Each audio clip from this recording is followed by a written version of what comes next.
Hey there everybody, I'm Mark Crilly. I'm back with another How to Draw lesson, and I'm going to go ahead and just jump into it. This is a lesson on how to draw a realistic eye.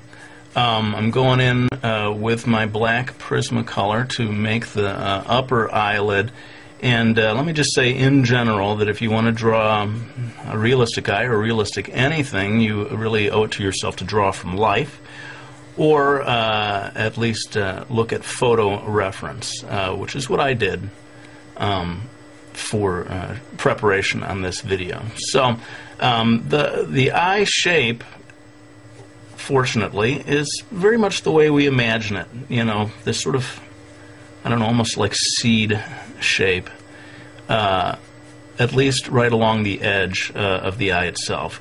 Of course, everyone knows that there's this sort of section here on the inside of each eye that comes out, and you know, different eyes have different sizes and shapes of this area over here. So you know, the reference that I looked at gave me this kind of a shape, but you may look at something different or look at your own eye and find that it's shaped differently. In any case, there seems to be maybe one or two little sections if you want to get hyper detailed over here in this area. Now that I've got that section done, I'm going to go ahead and get to the eye itself, and this again, it's, you know, more or less a perfect circle. So if you don't trust your own circle drawing skills, you may want to trace around a quarter or something, who knows, to get that perfect shape. You know, I don't think there's anything really all that wrong with getting some help from you know, a ruler when you need a straight line, or you know, a cup or something when you need a perfect circle.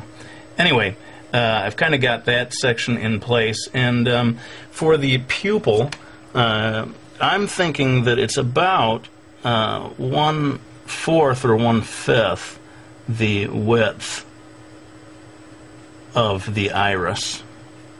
Again, a perfect circle to whatever degree you're able to do it.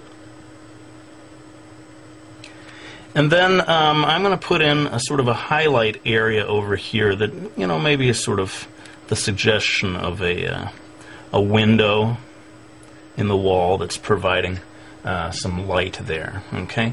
Now I'm going to jump in and do the eyelashes. This is a female eye, and maybe someone who's wearing quite a bit of mascara, who knows. So I'm going to go ahead and give a nice thick, dark, full eyelash area over here.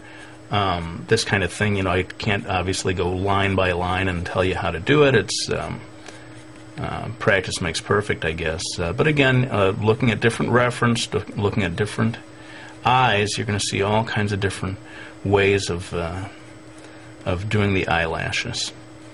And the only thing is that at the bottom, you want to create a little bit of a separation between the eyelash area and the actual, you know, flesh of where the eyelid meets the eye. This is that line. The second line down here is where the eyelashes are going to come out, and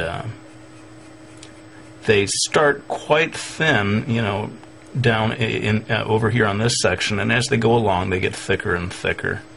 At least in the reference that I was looking at. And having got that section done, we've kind of got the basic shape in place, with the basic guidelines for the eye itself.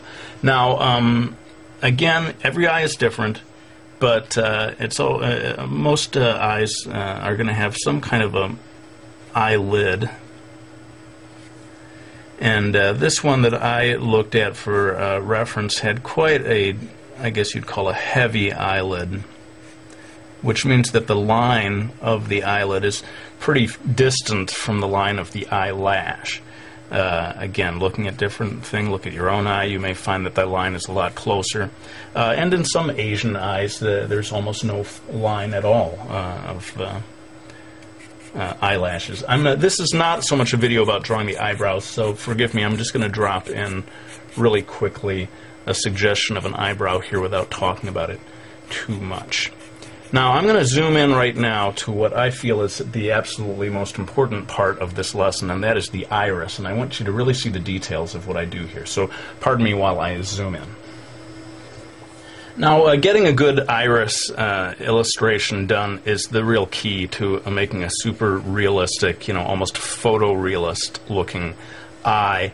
And what I'm doing here, I'm going to do in real time just this section here, sort of roping off or showing the sections that I'm going to darken up and the sections that I'm going to leave light. Basically, this little area in here is going to stay relatively light, and the rest of this stuff is going to get darkened in. Now, I know people like a real-time video, and people don't like when I time-lapse, but seriously, this one I could spend a whole half hour just on the iris itself. So I'm going to time-lapse this part, but I'll come back to explain a little about the choices I made.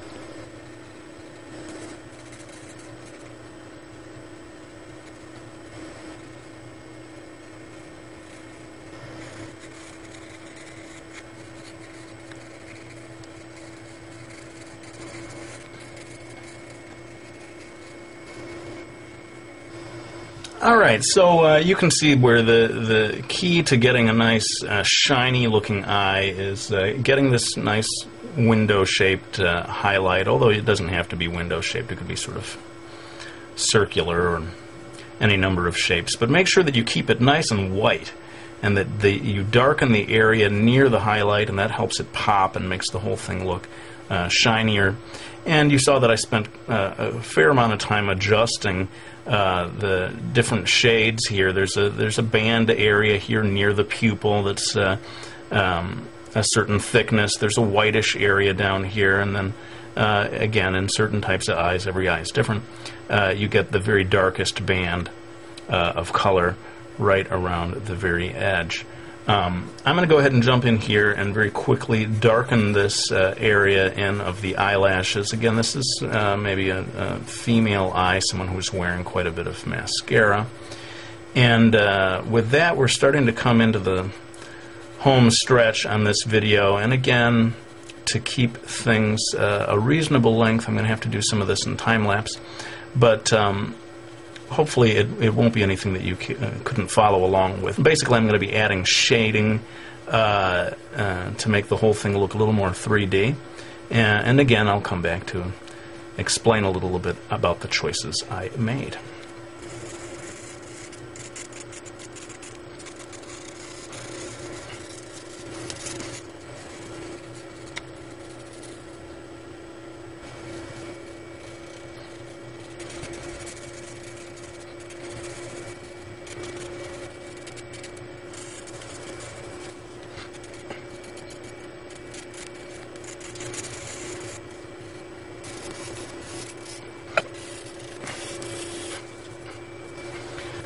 Okay, well, this is pretty much it then. We have put in all of the shading, and as you can see, with anything that's kind of going for photorealism here, you just need to take your time. You just got to be patient and keep working at it and keep slowly building it up.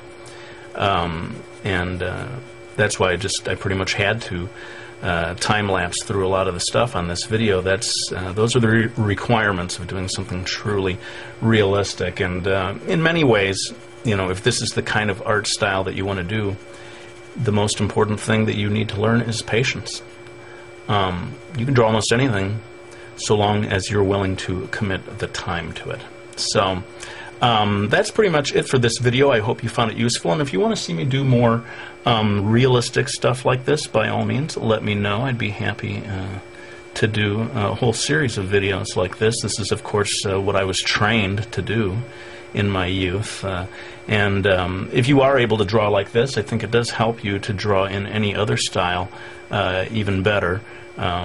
Or to just bring something extra to it, whether it's the manga style or even just a cartoony style. If you know how to draw this way, you're going to be able to draw in any style at a higher level. I think it's safe to say. Well, let's go ahead and put the pencil down. I hope you all enjoyed watching this video. I won't show the cover of the book, but I do want to thank people for buying my Miki Falls series or any of my books. I really do appreciate your support. It means so much, and it does allow me to keep doing these videos. Thanks for watching. I'll go ahead and end this one with my usual promise that I'm going to be back with another one real soon.